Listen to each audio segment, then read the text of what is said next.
So you should become self-realized and get this benefit for yourself, and then also help others. So if every person that hears me speaking about this becomes self-realized, and they go out and they help 10 more. What did you say? There were 12 people signed up? So if all 12 of you actually put this into action, and then you go speak to 12 other people, and they speak to 12 other people, well, just imagine how pretty soon the whole world would be a much different place, a much better place. So this is our aim. This is why we go to so much trouble, to share this knowledge. This is not because we're trying to build some empire. No, we have nothing to do with this material world. We're just waiting to get out of here. You know? It's just like in the jail, in the prison, they have what's called a release unit. That when a person is about to be released from jail, they put them in the release unit. And it's like a trustee unit, and they have a lot more privileges than the other prisoners and like that, because they're shortly going to be released. So they have extra motivation not to break any of the rules and like that. And this is like a kind of a transitionary phase to getting out. But the same thing is true when someone is self-realized, when someone attains Krishna consciousness, direct realization of Krishna. It's like they already have one foot out of this material world. The consciousness that I have since that Krishna revealed himself is like dual consciousness. Consciousness of the spiritual world on the inside and the material world on the outside. And I feel like I'm a resident of the spiritual world. That's where I live. And I'm just a visitor here. And I'm only here for a short time, and then I'm going to go back home. So I don't have any stake in this material world. You know, if the whole thing were to blow up tomorrow, you know, it's no problem for me, because I already know that other world. I'm already there. So to me, it doesn't matter whether you accept this knowledge or not. But to you, it should make a huge difference. And you should be very motivated to realize this knowledge for yourself and get the benefit, because you're the one who is going to enjoy the result.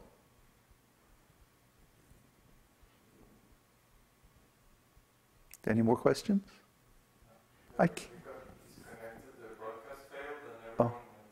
Oh, too bad. I guess we were talking about such confidential things that the internet couldn't stand it. Yeah, the broadcast failed for about 5 minutes or 10. Oh, yeah, that's enough to get rid of everybody. And then, yeah, they went away. Oops.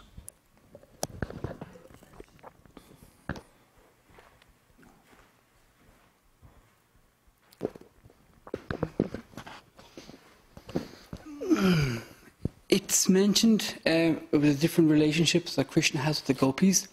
Sometimes he's fighting with them, sometimes he's making up, sometimes he's planning to find them. It's mentioned in the Nectar devotion that it's like claws of a parrot. Is that mentioned in one of the... Scratching them. Oh, as in fighting like claws of a parrot. No.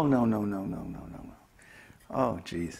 Or are they... See, this is one of those cultural things that in Vedic erotic arts, the different kinds of scratching are used in foreplay.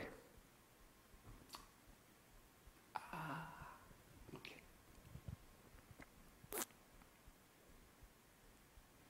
This is a great art, considered to be a very great art.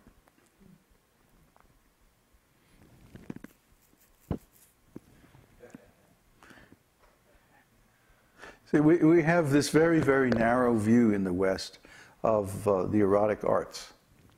Very narrow, very restricted. Very, yeah.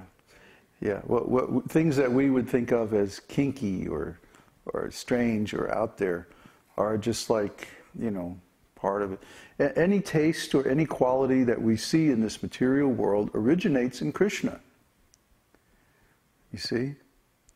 So anything that we think is, you know, far out and wild and new in this material world is old hat to Krishna.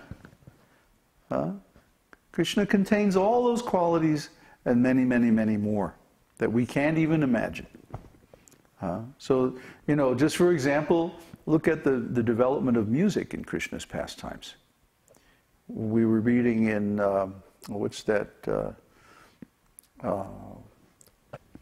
There's one scripture, it's in the Veda base. Right now I just can't recall the name of it. But anyway, there's a beautiful description of all the different instruments. Remember I posted it on the music discussion on the, oh, you didn't read it. Oh well. You can't remember either, huh? Anyway, on the music group on our community site, I posted this nice extract from one of the scriptures of Lord Chaitanya's associates. He describes how all the gopis are playing different instruments. And he mentions, he must mention 40 different instruments. And how they're playing all these different talas and ragas, and how they're dancing all these different steps. Their ankle bells are jingling in time with the music, and they're all so beautifully dressed, and they're all so capable and talented, and they're all so intelligent, and all this is done in the mood of the highest loving ecstasy.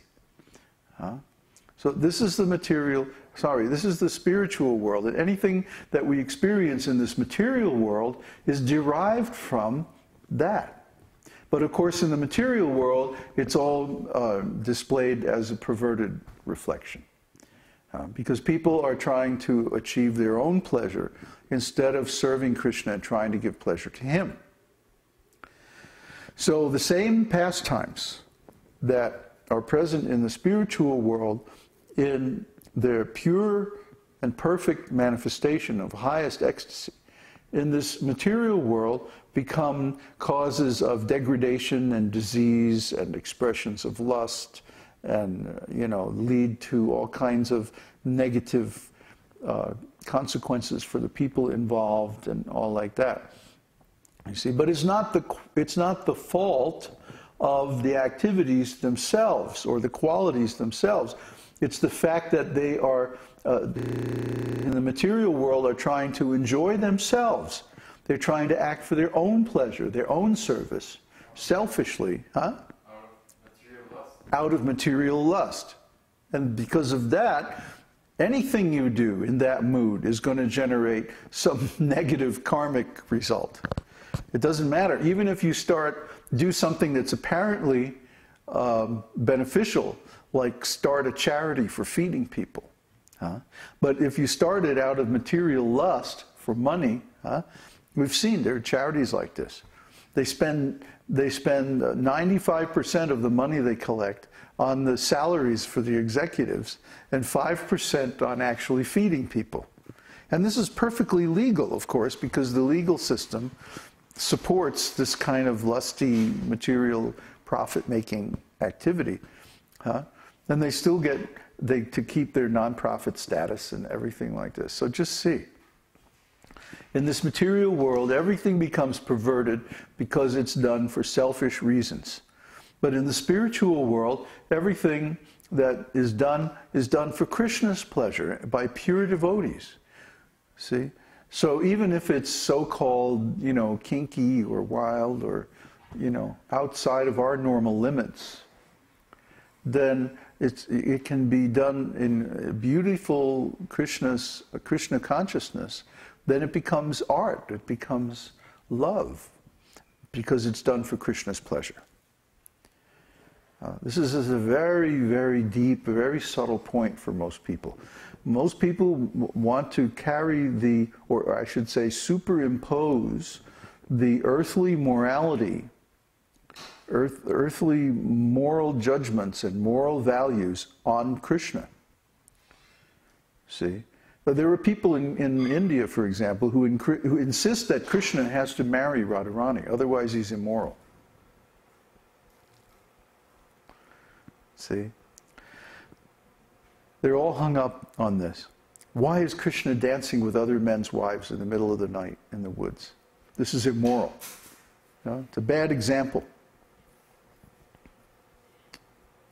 Well, what are you doing sticking your nose into confidential pastimes that you have no business getting involved in because you're not a pure devotee. See? Like people say, can you show me God? Where is God? Can you make me see God? And Prabhupada used to answer them, what is your qualification for seeing God? Do you have the ability to see God? Maybe I can show you, but can you see? See? If a person is blind and they say, show me the sun, you can show them, but they can't see. Similarly, people who are in material consciousness and who are very much entrapped and controlled by their mind, you can't see Krishna.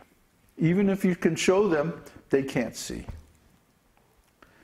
You see, so they're trying to impose their values and the rules and